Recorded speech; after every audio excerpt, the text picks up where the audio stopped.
think I'm now able to introduce Harry. He's going to talk about resource-efficient pathway towards a greenhouse gas neutral Germany. He is one of the most qualified people worldwide to talk about that topic, because Harry was into resource efficiency as a subject 30 years ago, 40 years ago? 30 years. 30 years ago, when most people didn't even know what it meant. And as a senior member of the German Environmental Protection Agency, UBA, he has systematically pushed that vision and organized some of the most interesting events. When the political opportunity arises, managed to persuade politicians of all colours to take that forward, so that the German economy, despite being still the strongest manufacturing economy in Europe, is also one of the most resource efficient. So that's what he's going to talk about today. He has obviously a long and distinguished CV. He's a physicist by background. He is an entrepreneur and owned a consultancy. He worked at the Wuppertal Institute, which was also a pioneering institute in this field. He also gave training to the director of the Bartlett School, Raimund Bleichwitz, who's sitting at the back. He was also at the Wuppertal Institute, and was a member of the Factor 10 Club, which was the pioneering group that suggested that there was both scope and potential to improve our resource efficiency by a factor 10 a long time ago.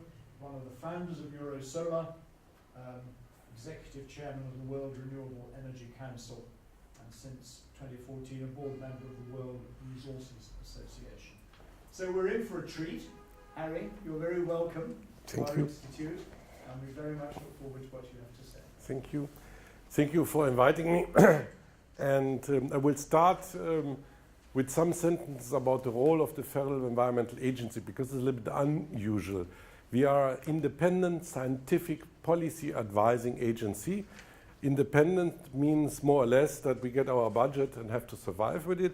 Scientific means that the methodology we are using in the agency has to be scientific, has to be published, has to be discussed openly. And there is a German word, nachgeordnete Behörde, you can't translate it, means that our ministries tell us the questions and we give them the answers. So that's the relationship. And we are 43 years old, and at that time there was no environment ministry in Germany, no, the whole world not, but there was the first agency. And it's an old-fashioned idea.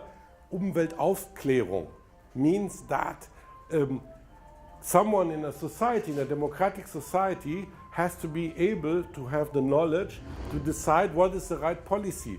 So we have by law written that we have to inform the society about our findings.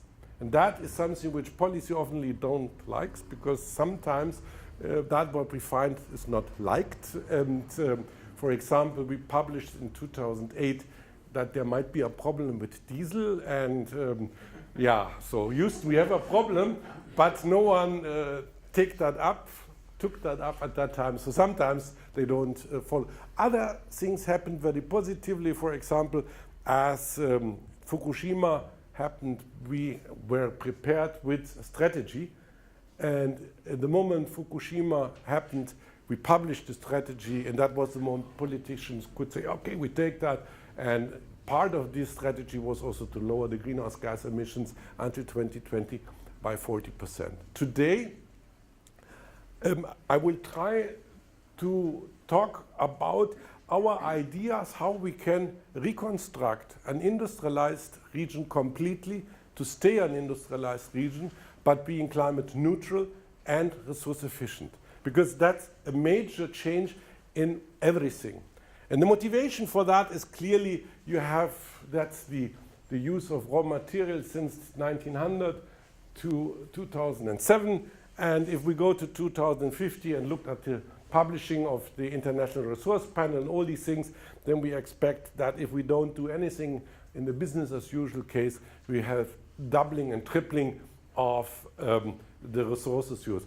That's the backside of the medal. The good side of the medal is that a lot of people have today welfare, wealth, they have access to things. So it's not only bad, the things we are doing with that is good, but probably we should do them with a higher efficiency.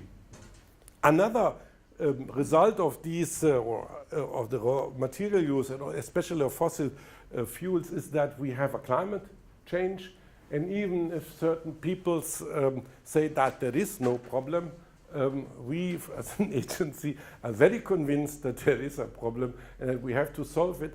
And these problems led to reactions. That means we have different activities worldwide to make a change in our society, to have a society which is more sustainable. The last, let's say, invention is Sustainable Development Goals, which is very good. I never hoped, I lost a lot of bottles of red wine because I said they are never important. I have a group working on that in my field. And I said, no, I don't believe that anything happens with them. I was not right. The SDGs are a very important process at the moment internationally because a lot of people are referring on that. Okay. Reactions. For us at the Germany, we are looking very tightly into the discussion about climate change. This is the official goals of German government for the next decades. We have for 2020 these 750, then we have 562, and we have somewhere in 2050, that's not yet decided, a lowering of the greenhouse gas emissions by 80 to 95%. Lowering greenhouse gas emissions 80 to 95%. We have at the same time other goals, but to show it a little bit differently, what does it mean going down 95%? That's 2010, that's 2050. That's nice, the picture of that doesn't show us the dramatic change we have to do.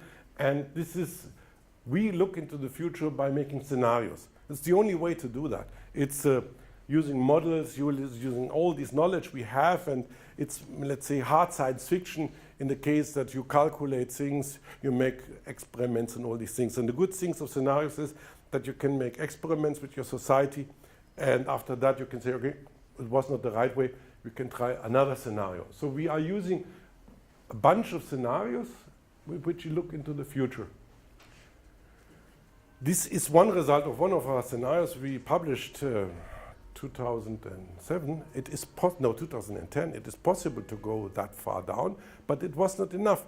If we go and ask ourselves that we want to have 50% less material use, because that is the goal of Germany at the moment, lowering the material efficiency or increasing the material efficiency until 2050 by doubling. So that means that it is more complicated, and this more complicated has to be studied. And we have a huge amount of studies. We published these are two examples. At the end of the presentation, I will also refer to other studies. We have at the moment in Germany something about 8 or 9 such nexus studies where the people try to look at the interdisciplinary and systematic view. Climate change, everyone knows. Okay, energy is something which is custom to you. You know how to deal with it. A lot of people publish a lot of scenarios and papers and whatever about energy. But if you want to look into the interaction of energy and material, use of resources, use of energy, that's a very easy picture for our model. There are more than 100 values on the next level, and then more of that. But I don't want to explain, and I don't understand everything in this model. But we have a system, build up a system dynamics model, even going on a global scale, bringing together the use of resources, the use of energy. And if you look at the use of energy, we also have the question of climate mitigation, of emissions which are produced by the use of energy. But on the other side, if you build up a wind energy, you need certain resources. And they have consequences in the whole system. And building up such a system, interlinked system of the different players in Germany, in Europe, and a little bit globally, has helped to focus a little bit what are possible strategies for the future. We are looking into 5 at the moment, and I will talk about GreenEe, the others 4. We are looking into GreenEe as a scenario, for my opinion, a conservative scenario. Why? We have a population in Germany in 2050 of 72 million, probably we'll have more. Germany is completely industrialized as today, so it's a scenario we do everything the same as today, means selling cars and all these things. But if you want to convince politicians, you have always to have a scenario where they see that labor union is happy and also other things are running well. We have a growth of 0.7 until 2050, etc. This is our, let's say, business, more or less business as usual scenario we want to look into and to see how fast and how far we can get with that. If you do that, we have to define what is greenhouse gas neutral. It's a case of definition. And in Germany, we talk about greenhouse gas neutral, 1 ton per capita. At the moment, we have something about 12 tons per capita in Germany. Means going down by a factor 12 to reach that. 1 ton per capita, why?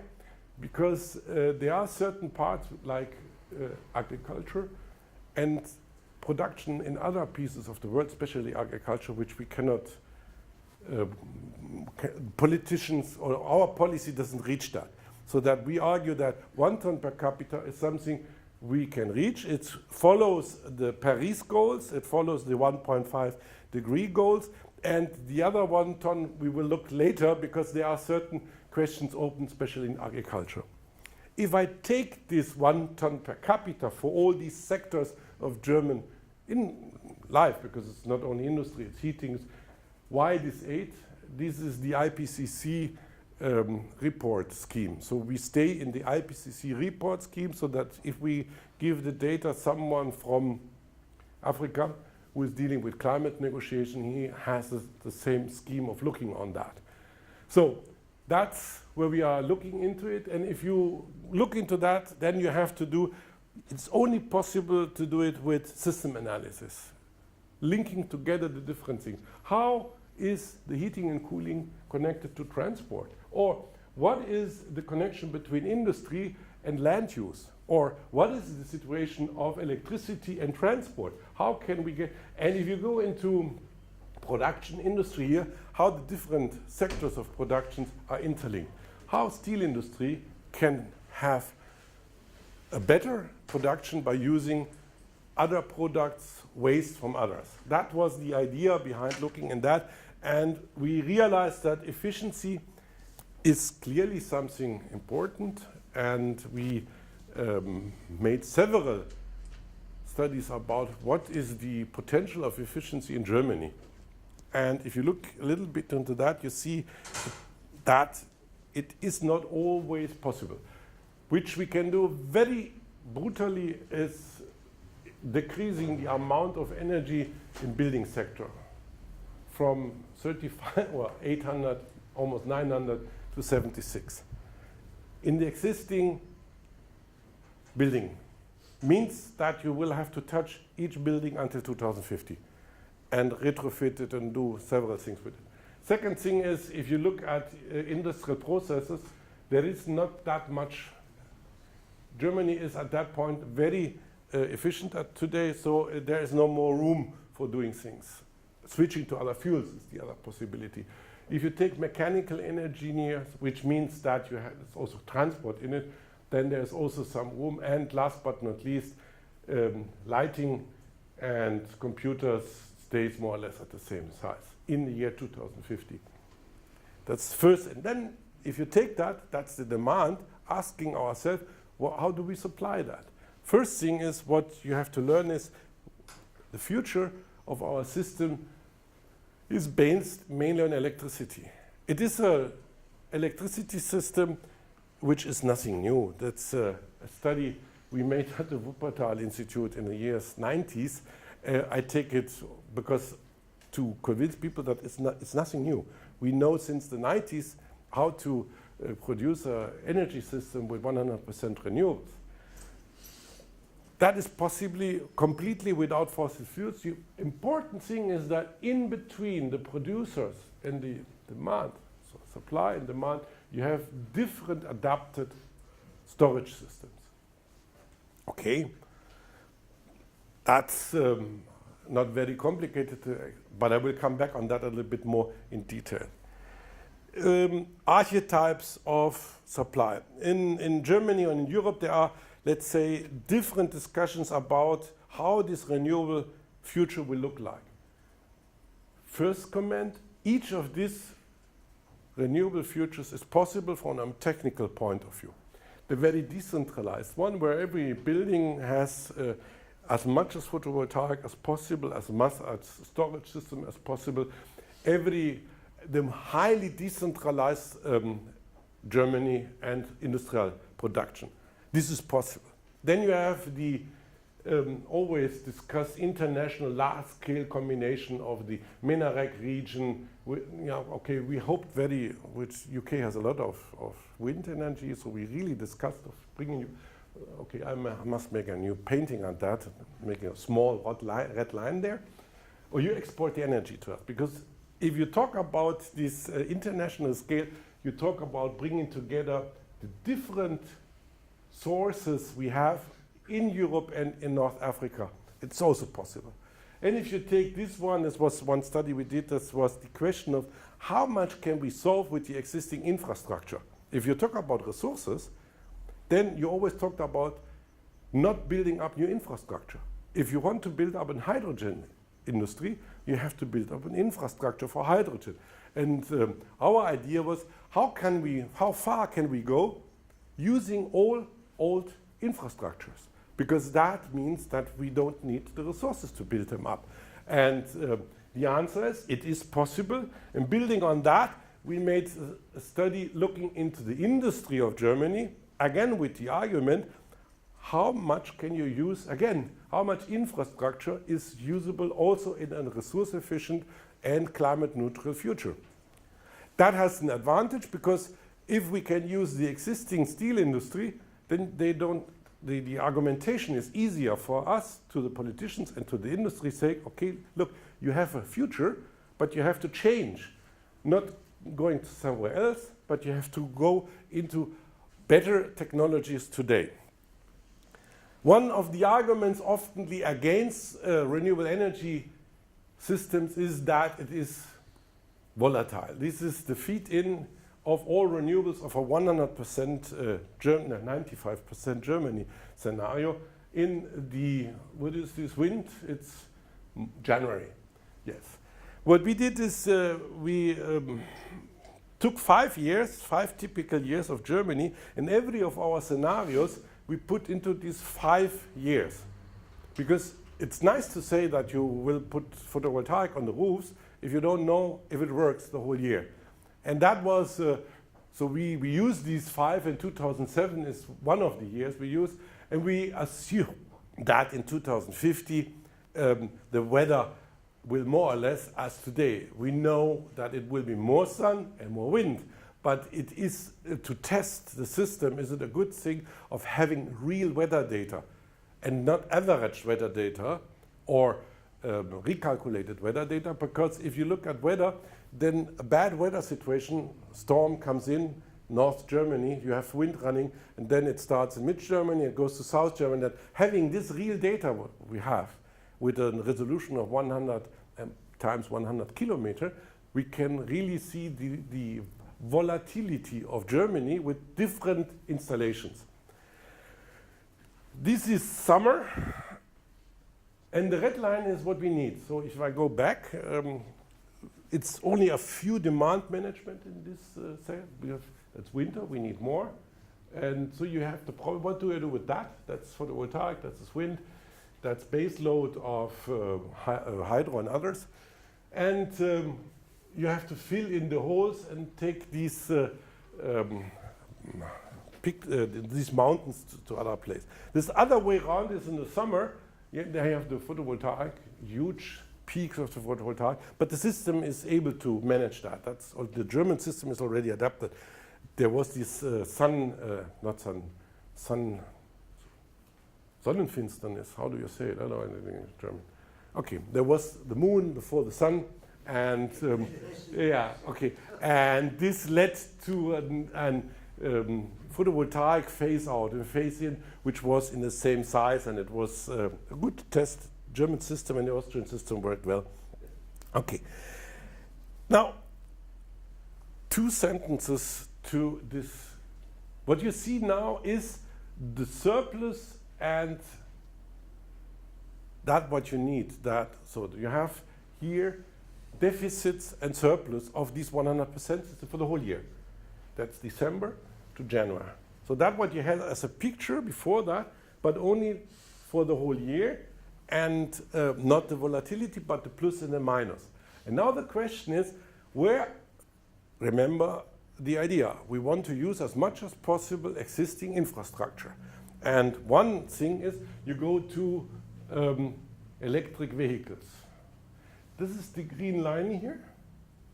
If you have an efficient car in the year 2050, and you have 42 million of cars in the year 2050, which we don't hope, we hope there are less cars, but if there are 42 million of German cars, then you don't really have a solver of the problem. Because efficient car means he doesn't need so much of batteries. This is the pumped storage we have today in Germany. And so we started with more. This is the pumped storage we have in Norway, theory, because the cables are not there. So we could use Norway as a battery.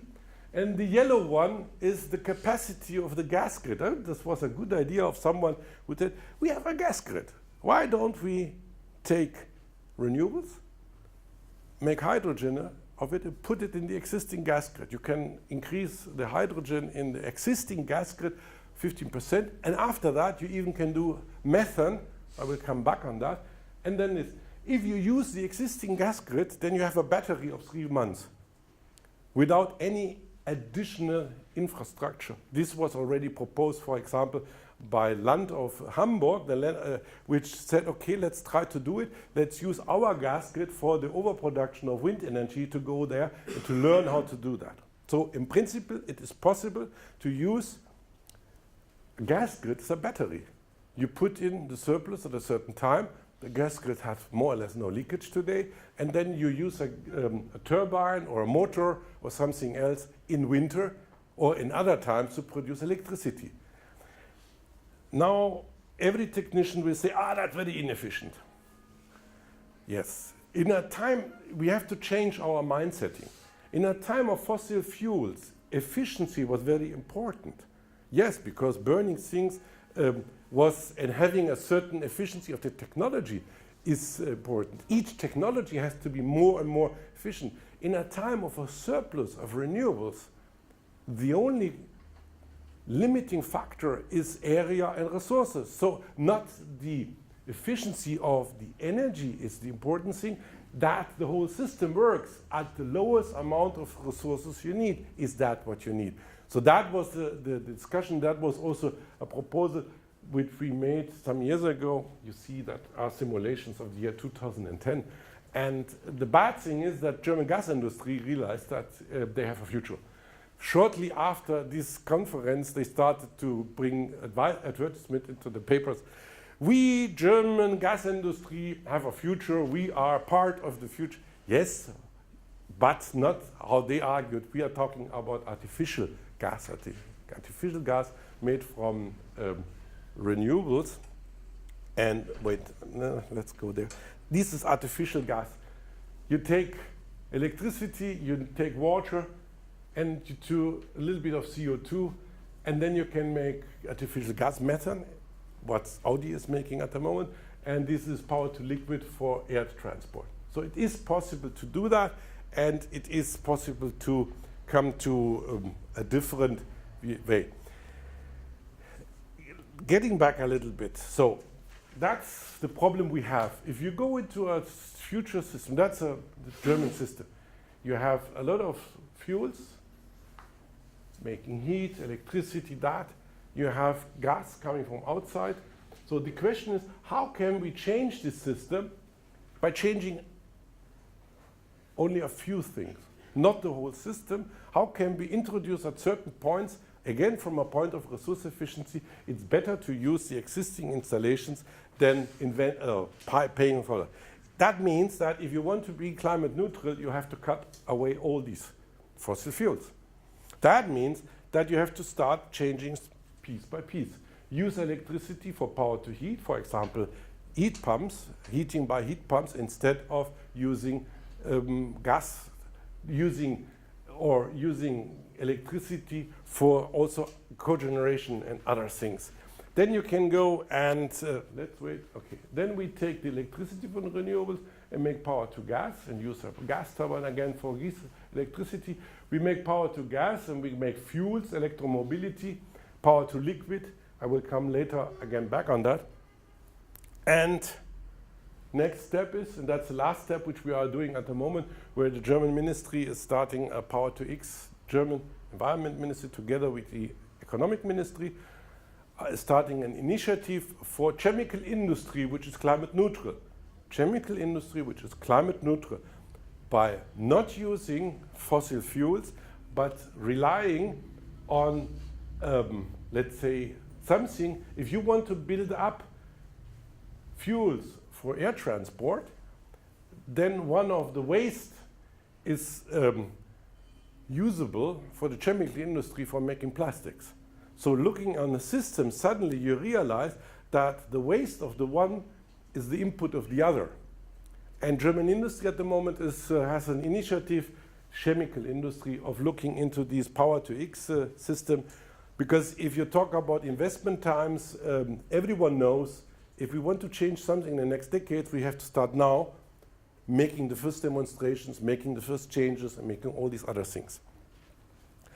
So that's the main idea. And looking again into the archetypes, decentralized, very small, long range, international, and using existing, then you have a possible range of a greenhouse gas neutral final energy sources. This is the analysis of dozens of scenarios. There is no 100% electricity solution because you need, for some parts, air transport, shipping, and chemical industry, you need hydrocarbons and other things. There is no 100% hydrogen world because you need at certain points electricity. And if you put that together, the technical, is a technical reason, and not economical reason. This is a possible range, is a mix somewhere in between. And the good part is we have all these technologies. They are in the fields, they are partly very cheap, they are partly very expensive, partly they don't know about them. Fischer-Tropsch, for example, making fuels for air transport, more or less we have forgotten it because Fischer-Tropsch was used in the Second World War for Germany to produce fuels for the air transport, for bombs, yeah, for bombers. And South Africa also used Fischer-Tropsch to get their fuels they needed at a certain time, as no one. So the technology is there, but it was only used in times where the costs, due to the fact that you had no other chance, were not interesting. So they produced with Fischer-Tropsch fuels for all these things. But that's not enough. If you look into the future, we also have to look into the materials we need. We often forget, okay, if you burn 1 kilo, if you make 1 kilowatt hour out of fossil fuels, you know that there is a flow of rucksack of materials. But we forget often that even our good examples, renewables, have a rucksack.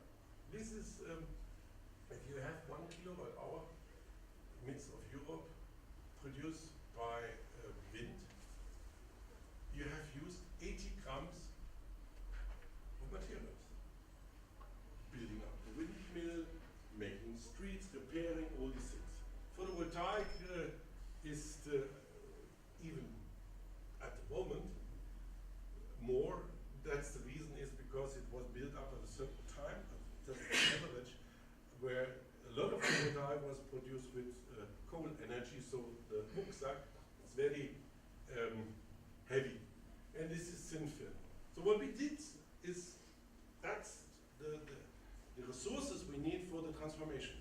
We have to go away from fossil fuels to non-fossil fuels. So that we ask ourselves, okay, what is the possible development? We asked several people, and we will continue this study. That's the current stock in wind, that's the current installation, and that is possible in 2050 with today's technologies.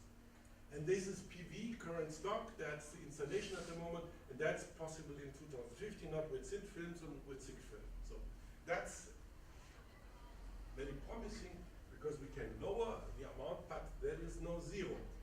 It is zero in terms of greenhouse gas, but there's no zero in terms of sources.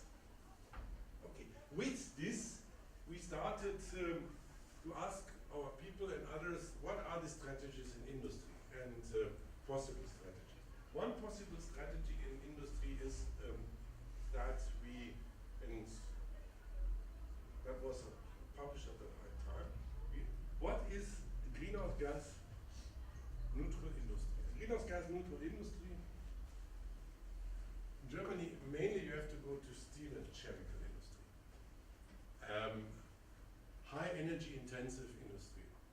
There's a so-called National Climate Initiative where we have money, and this National Climate Initiative is paying at the moment a lot of money for steel and chemical industry to develop prototypes for the chemical industry and for the steel industry to be installed. The steel industry in principle don't need it because there is a plant in Austria which is already greenhouse gas neutral if they would produce the hydrogen with renewables and not with natural gas.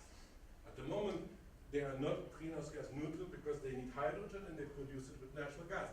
If you do that with another source, then you have suddenly a greenhouse gas, more or less greenhouse gas neutral steel industry. You still have some process related, but you can do it to a technical degree. And then that's important, changing this. Power to gas, power to liquid is also important because you need high temperature at certain terms, and then you use the power to gas and power to liquid comes from renewables. Okay, that's one of the things. These studies, we went, colleagues of me taking that, we have in our agency also something about 100 people working nearly with industry. So, and they are all looking at indicators that they are very tied to the industry, and they took that and went to the ministry and said, you have to pay them because they will not start with that. So at the moment they get really money. They have enough money, but they get enough on top. So Germany is at the moment a rich country. We even can pay for old coal plants which already, we have phasing out coal, but the phasing out coal plan is more or less paying everyone, and not, it's economic nonsense what is happening there. But okay, that's another story. Let's go and look into the heating and cooling system, because heating and cooling is a huge amount of services you need. And heating and cooling has two sides of story. One of these stories is clearly efficiency. This is the year 1980, and this is the year 2020. You have this line there. These are the different energy building codes in Germany. In 1977, the first building code was made in Germany due to the oil problem. This was a reaction on OPEC's war, and since then we have frequently brought down the building code based on research. Partly this, I was in this. This was a 3-liter passive house. Today we have a plus house. Our new building of the administration will be a plus house. Means that it produces more energy as it needs, and we have besides that a zero house. Okay, a little bit negative. It needs a little bit, but now we connect the plus house with the minus house, and then we are greenhouse gas neutral in these two buildings. We have laboratory built up, a new laboratory, which is also a plus house. That was a real advantage because the people had to rethink the laboratory. not new, completely new, but it is already running. And that's the reality on the market. It follows more or less the laws, but it is a problem of education. At the moment we see that if you are, these are very intelligent buildings, not because of smart technology, because of smart architecture. And smart architecture means that you have to build a house very tight, you have to have the right materials, you have to have things running well, and you have materials here, prepared building parts which have a very low tolerance, and so you have to build them together with high tolerance, and but it is running. We have in Germany a lot of examples of different things which are running. Excellent new buildings at the IBA. This was the rebuilding of a bunker in Hamburg, which is today an energy center for a whole part of the city, where heating and cogeneration and hydrogen is produced. There are a lot of Länder which are putting money into climate neutral buildings. For example, North Rhine-Westphalia has 87 settlements now which are climate neutral. And this changes the market. Because if you are in the city and your neighbor is living in a settlement where he is climate neutral, suddenly the architects are starting to take the ideas. And also, last thing is that we think that district cooperation in energy and other things have to happen. If you, and that's policy, go into the year 2050, that means that we will have from 2020 no new oil boilers. 2030 no biofuel boilers. 2040 no gas boilers. This is policy. The people don't like that, but that's what you have to do if you want to have inside the building sector zero greenhouse gas emissions in year 2050. Because the lifetime of boilers, all these things has to be included. And that can be done with heat pumps and district heating and other things. Can be done. Next point, which is very important and also is transport. Transport, you have a manifold strategy. If you look at possibility to lower the final energy demands to 95. So, how to do that? One thing is clearly, avoid transport, shift transport, improve efficiency. Not flying, making talk about over internet or something like that. Then, or going with train. Then you have electric vehicles and all these other things. But that's not enough. If you really want to go down, then we have to completely change all fuels. With all this nice playing around, you don't even reach 80%. So you have to make an energy change in the transport sector. And there are different, let's say, sectors of the transport sector, of the mobility, which can be covered with different things. Electricity, we think, is passenger car, short-haul trucks, long-haul overhead wire, that's Siemens there, which have ready to put on the street. You can put these cables in the Autobahn. You know, Germans like Autobahn. We have a lot of Autobahn. You can put it even now. They don't need the whole time. There are certain places where they load up and then they run with battery. So this is known, that's known. The new thing is that we have a solution for sea transport. The good thing is that the International Marine Association has decided to lower its greenhouse gases by 80% until 2050. But we have the technology, that's easy on a ship because we use gas, you can use methanol and other things. That is the problem. And the problem there is that we, if you go with the targets, no new infrastructure, and air transport, it's clear, no infrastructure. You know, 747, the first flight of a 747 was 50 years ago. 737 for Boeing, there was 70 years old. The most slow technological development is in air transport.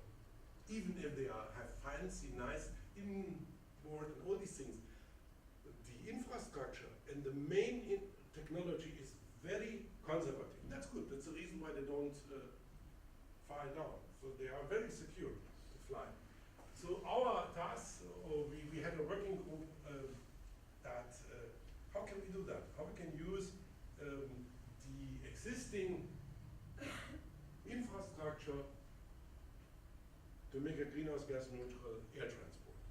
And greenhouse gas neutral have two sides of the coin. One is CO2, and the other one is contrails and other things, and which is more or less the same size. Greenhouse gas and contrail. For the greenhouse size, we have a solution to get to zero, and the other thing is contrails could slow it by more than 20%. So at the end of the day, with that, what we know today is that we could lower the greenhouse gas impact of air transport in the year 2050 technologically by 70%, which it's something new. It's more or less 5 years old that this knowledge has been brought together. And again, please, at this point, I want to make a bashing, biomass bashing. So I make bashing. If we talk about biomass in future, and if we talk about using biomass in future, we at the agency, not only we, a lot of people realize that biomass use in the future has to be first of all fibers. Then you need materials for buildings, for all these other things. Then you have residues. These you can use for energy.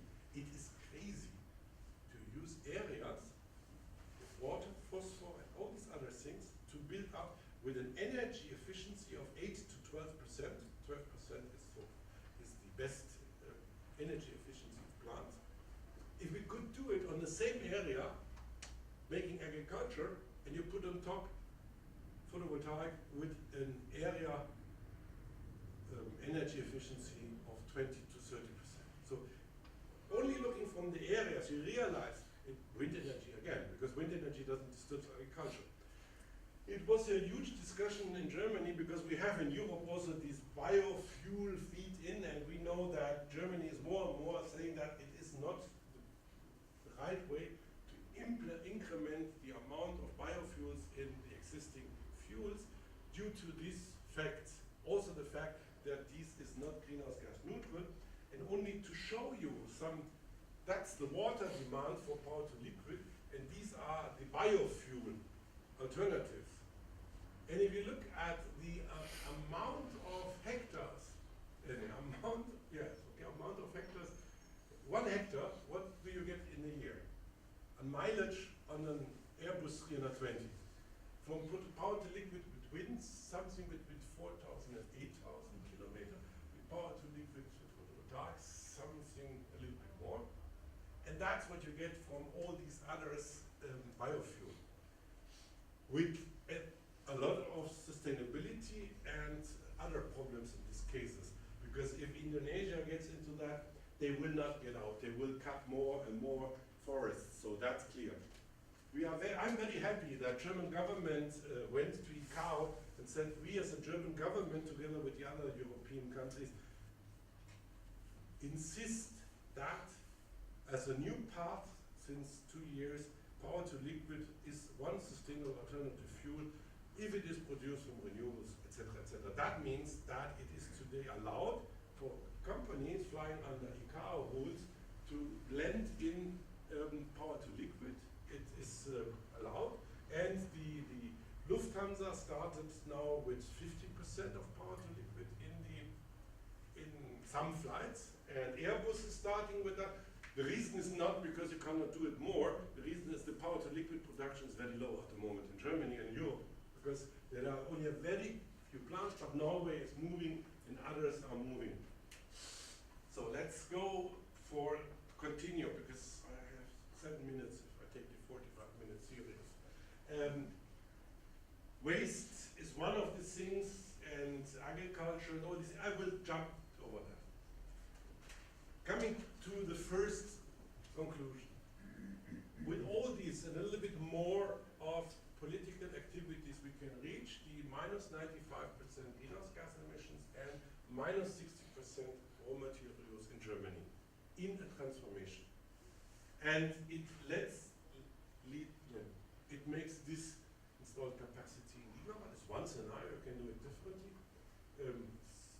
It's a very wind-based and photovoltaic-based. You have this electricity production in terawatt hours, and at the end of the day, we also need imported energy, and that's something where people always That's a hard number because you must realize that in the year 2050, we need as much energy we are producing in Germany, also coming from outside, for international air transport, for national aviation, for chemical industry, and for the other industry.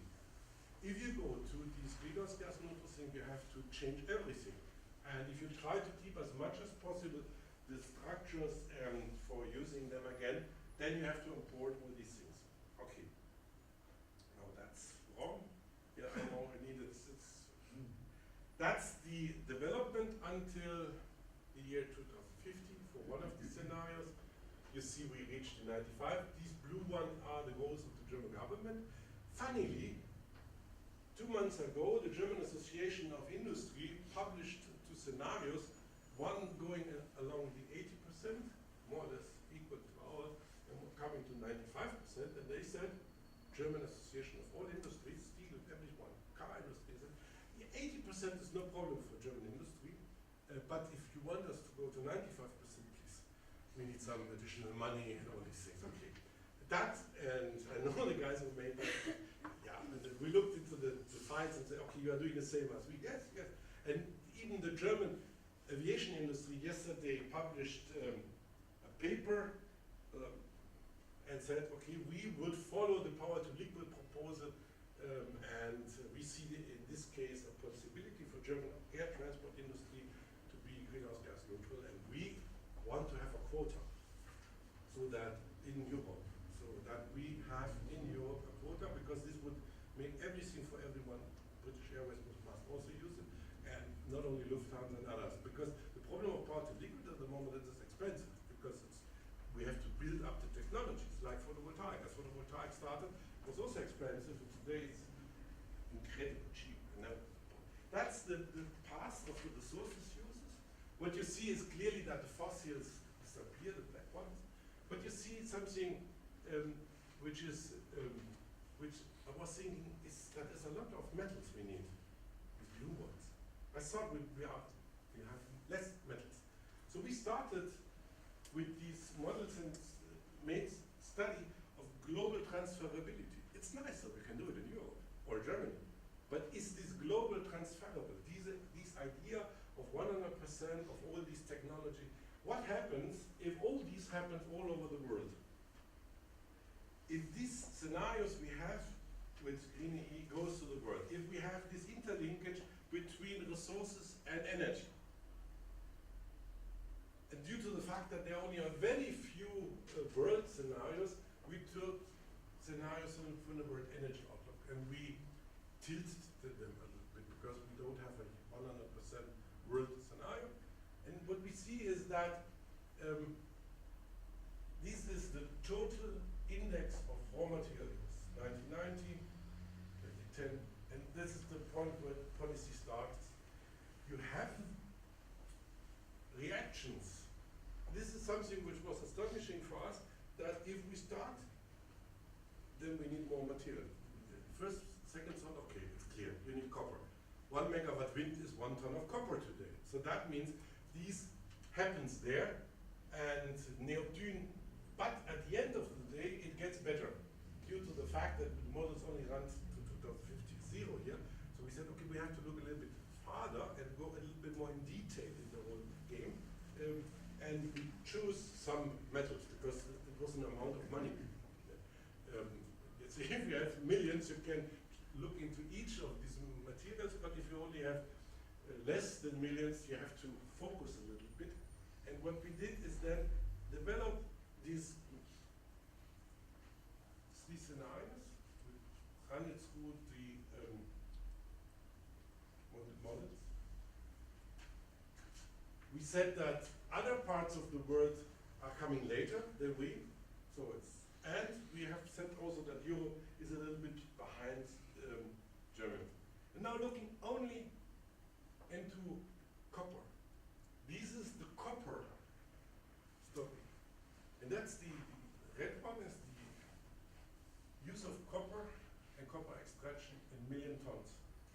And what happens is, and that's a problem for society, is not the amount of copper, but increasing the copper use, means copper production, in 10 to 15 years by a factor 6 That's, again, the best story is the green one.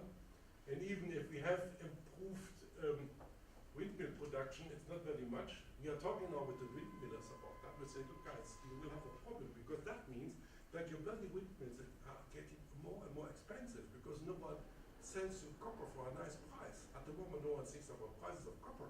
But if you go into such a future, you have to do that. And in the case of that, you also said, look, what is about recycling? And what you see here is the recycling. The recycling first doesn't happen, and then it starts. It's clearly why. If you put a ton of copper today in a windmill, it is 30 years outside. If you put a ton of copper in photovoltaic, it is 40 years outside. Each recycling helps you in 30, 40, 50 years. So that means that for the next decades, we will not have any coming back from recycling. Talking about circular economy. And that means also that you will have to discuss with them, is this recyclable? If you take photovoltaic, if you take, let's say, 100 tons of photovoltaic, and you look at it today, photovoltaic, it is not recyclable, because it is produced in a way that you can't reuse, recycle, all these things. So that means that this is the next advantage, this is the next thing, what we have to do in development and talking with industry. Comparing with other scenarios. So not only saying, okay, we are the most intelligent or the best in the clearly we are the best, but comparing with others. Let's take this picture. That's what you have here are the today scenarios of different players. UBA is the Federal Environmental Agency.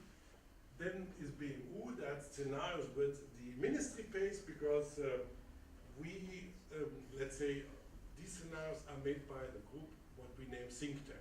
So we have a think tank group, which is very big at the moment. Then we have also monitoring group, which we, from IPCC and other rules and laws, we have to monitor and to calculate what are the outcomes of policy, of measures, and all these things. And then we have GreenEe, that's the German Association of Industry. And there was already last week a publication of a consortium of German energy and resources institutes, and they are running more or less with the BD. What you see is that these are the goals, 2050 climate. And what you see more or less, we could deal with that. I don't argue about that, because that's, let's say, if you look 30 years into the future, then 10% here up and down, it's very easily. But in principle, at the moment, there is a consensus, all on scientific base, that Germany can go easily by 80%, and it needs additional activities to reach the 95%. The only question is how fast. The reason why this is there is because they reached the 95 here. So the question is how far faster, and that leads to coal problems, or the problem with oil industry, or the problem with the question of prohibiting oil burners in buildings.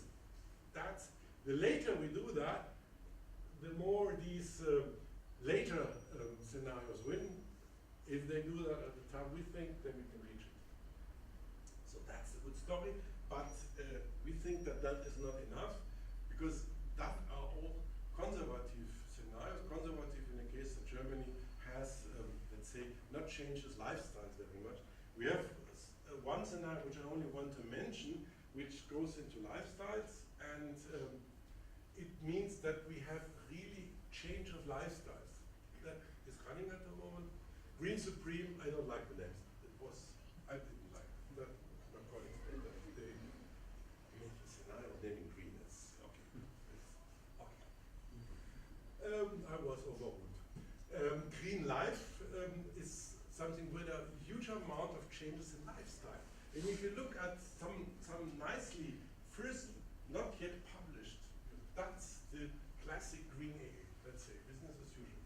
But if you look at green life and you put this cars, the amount of cars in Germany. And if you go down, you see, if you change lifestyle, suddenly you have much less cars needed than in this. That means that the car industry has a problem.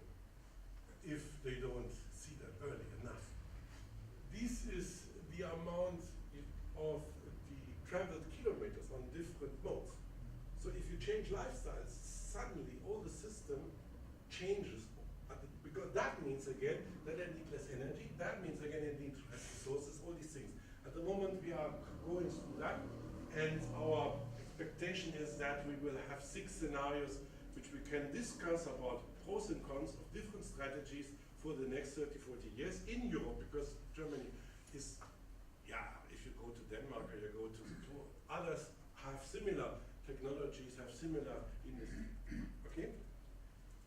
System policies. What we learn from all these things is that we need systemic policies. Without systemic policies, thinking, bringing together the different actors, the different sectors, the different parts of society is necessary. And it is not only prices, because I don't know how much has to rise the CO2 price when that happens, to be honest. You can do it with prices in certain parts, but you have to do stick and carrot. And stick means clearly that you forbid oil burners at a certain term. That you say, okay, no coal burning more and beyond 2038. That's what's at the moment is discussed in Germany. So we face at the moment coal industry out 2038. 2022 is nuclear, 2038 is coal.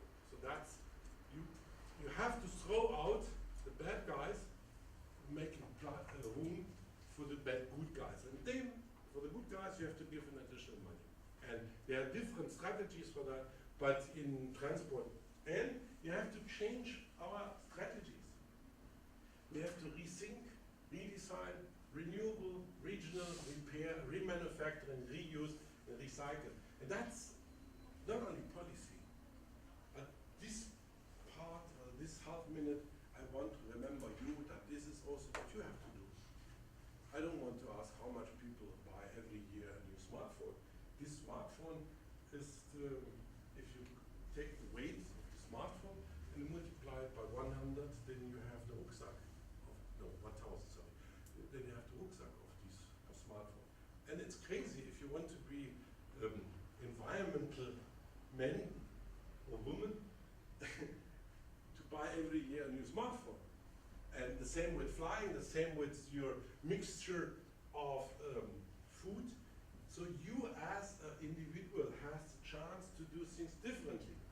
And I was some days ago in talking with people in Bielefeld. There is a so-called transition town movement in Germany. They create repair cafes. They bring people together. There is an internet web base where you can nebenan, it's named your neighbor. Means if you have something you don't need it, you put it there and someone says, okay, I need it. Or you ask, is there someone who has a drilling machine? You know, drilling machine in Germany, each German man has 1.2 drilling machines. It's a so insane situation. This drilling machine has a way, I don't know why people have that, you can rent one. But it's like cars, man, in Germany have drilling machines. And there is a huge market of drilling machines. And you use them, if you make an analysis, we did that with Bosch. The Bosch didn't like our numbers. Yeah, they are building that. I said, in principle, an average German needs a drilling machine for 5 minutes a year. And you could also call someone, like in taxi. I need a drilling machine. And then he or she comes and makes the hole. The next thing is, what was also very interesting is that this drilling machine, mostly you have the wrong parts, so you have to buy new parts to make that what you want to have. That could also be done by someone you call taxi system. Clearly Bosch didn't like that study because it means renting and having another economic system for that. But this transition town movement is doing that, so you can call someone and they comes and helps you. And they told me that they repair cafes have a 60% success story. So 60% of all things you bring there are repaired in a way that we can reuse. Clearly, that in a time where we don't have redesigned products. The problem is if you have to throw away today a refrigerator because the motor is broken, because you can't repair it. That's things we have to do. So if we do that all, if we do it climate friendly, then we can change the world. It is possible. Let's start. That's the most important thing, and it starts with us. Thank you. Thank you.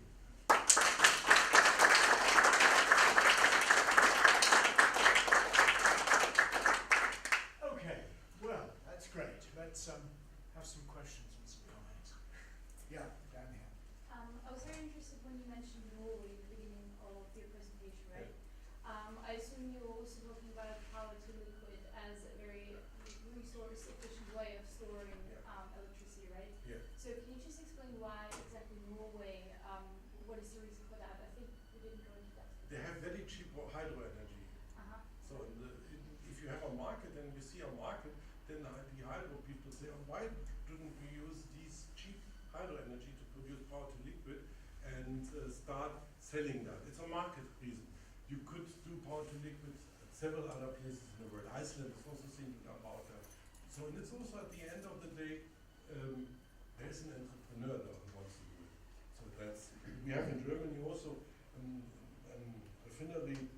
I have spoken several times with them, and then someone who owns this refinery said, okay, I do it. They invest money.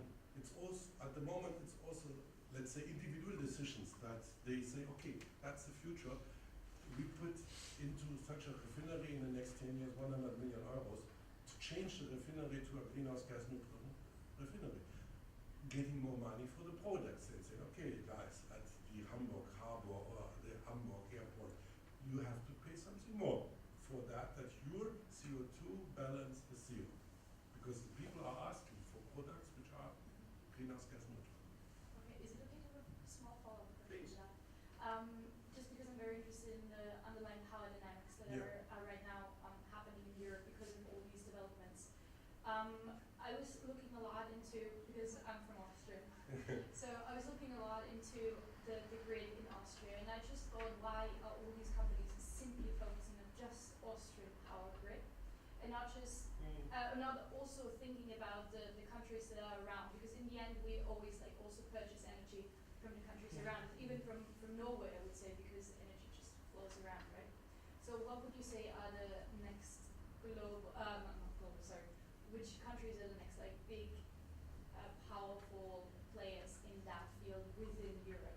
Because if Norway really has this advantage of the price, which other countries are there? There must be other players coming up. No?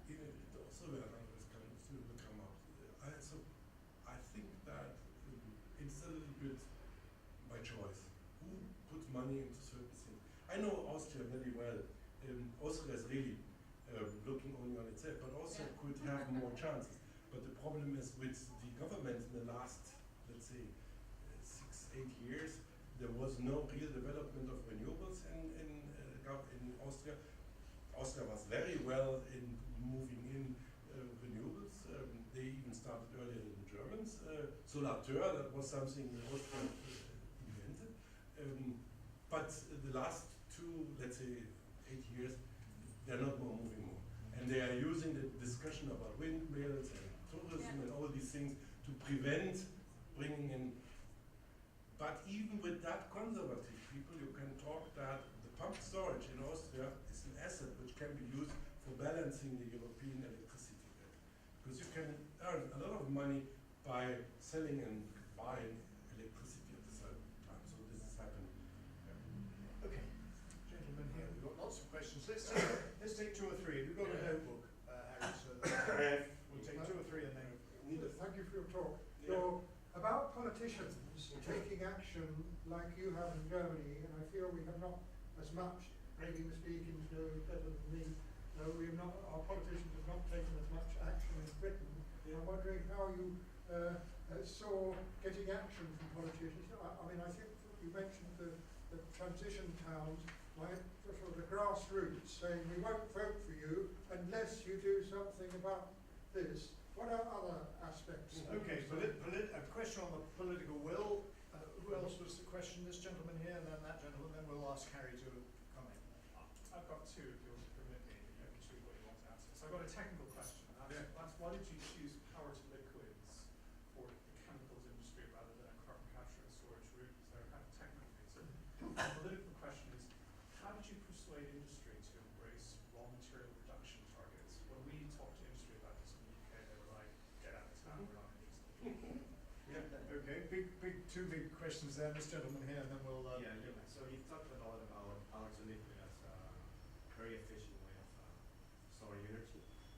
Not very efficient way. It is the right way for doing air transport. I wouldn't also for air transport as a fuel. Yeah. You haven't talked at all about lithium-ion batteries Is that because you don't see that as technology for the future? It's being developed right now a lot, or is it only because maybe it's only for small appliances that works? I had it. Yeah, I had it, but You had it there? yeah, I had it there. When it was some of those. No, it's if you go into the transport strategies, then we have in transport all these, let's say, automation. The idea we have in transport is not only a lot of people talking about that. Wait, there it is. And okay, let's look here. Again. You have passenger car with electricity. That means clearly batteries. Yeah. So then you have trucks short haul. Logistic probably is also with batteries. The reason why, let's say, industry is, and also we are thinking that only on short distance batteries are the right solution is because the batteries have only short reserves. And you have a huge resource use. So lithium-ion batteries are not easy to produce, and let's talk about how much is on the world, who is paying for that, who is controlling it. Lithium is mainly in two countries, China and Bolivia, and the rest of the world has more or less nothing. So it is also a risk, we say a risk resource, not only in terms of the amount. So we say, okay, let's use it as low as possible. The next thing is that in one of the paths, which is done also by German energy suppliers, is using the so-called second lifetime of your lithium. If you have used your batteries driving, then you take them out of the car and you use it for district electric storage. That means that you have stored the electricity for the district in your older batteries, because for that they are capable still. If you go into long range and heavyweight, then at the moment we have 4 technologies. The one is hydrogen, the one is electricity and hybrid, the third one is using methane gas from also power to gas. Methane gas is more or less Audi and Volkswagen going into that. The hydrogen is BMW and the Japanese and Californian putting money into that. And let's say this combination is also Japan on that. I don't know who will win the market race but these are the technologies. And if you look at the pros and cons, I would say probably we should have on the long haul trucks, heavy long haul trucks, gas. It's because you have volume, and you don't have the problem on a huge truck to put in a gas storage. But let's say in your bus on the round corner, then you have a problem with hydrogen. And a lot of cities who bought hydrogen buses are changing back to electricity. So they are telling us that it's not running well. In China is putting a lot of money in electricity buses, and they are using lithium ion. But China is one of the countries who has lithium. So Okay, let's jump to this other question here. political will, clearly political will, and that's what I have seen in the last 30 years, is made by 3 things. First, grassroots. Without grassroots, you will not have any political will. We are democracies in Europe, and without the people, I myself have convinced so much people over grassroots organizations. Second political will is that people realize that there is a problem as a politician and that they have a vision. There are examples for that. Hermann Scheer, for example, who really see the problems and try to solve them. Not every politician is corrupt and dumb. So there are also other examples, and you have to find them, make networking, bring them together. Like Potocznik was also one politician who understands the problem and talks about it. There are a lot of people there. That's networking. The third one is go to industry, talk with them and say to them, look, if you don't do that, then you will lose your market, then you will lose things, and that's the harder way, and that leads to the question about resource efficiency in industry. In Germany, we have this goal, doubling the resource efficiency, and it is very hard to talk with industry, very hard to talk with, for example, building industry. The building industry prevented now a norm for resource calculation in building, clearly. Who was it? It was the building industry who makes bricks, because bricks probably are not the best solution for the future. So they put all power in it to stop it. But we published it, we discussed it openly, and the next 5 years, when it again comes up, if we have again to discuss about building codes, then we will use this discussion and try to move that. It is not easy. What is very important is that you create agencies that work together with the industry. In Baden-Württemberg, which has a huge problem because they have a lot of car industry, there is an agency for resource efficiency and energy efficiency, and they have brought together 100 companies to a networking, trying how can we in Baden-Württemberg improve our industry that it can survive as much as possible. The same exists in North Rhine-Westphalia for steel, metals and other things. That means that the government of North Rhine-Westphalia is, by the way, the oldest agency. It was now 25 years or 20 years of EFA. EFA is the efficiency agency of North Rhine-Westphalia. And what they do, they go to companies, they talk with them, and they convince them you gain money if you do that, if you spare resources, if you have energy. It's a bloody long way to go. And we convinced the Vereinigung Deutsche Ingenieure, that's a very important agency.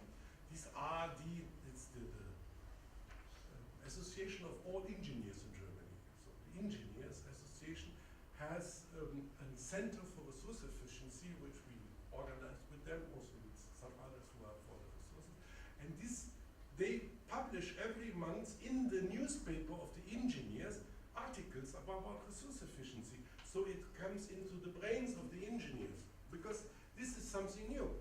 And a lot of people outside are trained at a certain time. We are old. Now, at that time, they didn't know how to write resources. Now you have people in decision position. In our times, they are chef, CEOs of something. If you don't infiltrate their thinking, they will never have the right decisions at that point. And could you say again the first one? Grassroots. Sorry. Grassroots movement. Grassroots. Sorry. Grassroots movement. We have Germany has invented the Green Party. The Green Party is grassroots movement. Okay, we'll have 3 more questions if there are, and then we're going to break. Sorry that I talked too There's much. a gentleman at the back, there's this gentleman, and there's this gentleman here. Were you up for? Just the CCS part. I beg your pardon? The CCS part. CCS? Yeah. The CCS part. Okay. I take that with suggestion, okay? Okay, gentleman at the back. Hi, can you hear me from there? Yeah. Right, my question is, we're told for the last few years we need to grow more trees to capture the carbon, right? Or grow any type of vegetation which is to sequester the carbon. But from the region I come from in northeast India, there's Jharkhand in the northeast state of India is I believe the largest mining state in India. Just like every country has a particular region which is the biggest mining state. The question I have is what's being mined is not predominantly fossil fuels. No. What's being predominantly mined in India, where the trees are being completely cut down, and it's the forests that are being chopped down, also religious significance to me as well, is for minerals required for solar panels and wind turbines. So I wanted to ask, on one side we are saying we need to sequester carbon by growing trees, but on the other side, if we want to get these minerals required for solar panels and wind turbines, we need to chop the trees and we need to remove the topsoil. Okay, we've Can got you it. tell me how that's Yeah, justified? thank you very much. That's an interesting and difficult question. Gentleman here.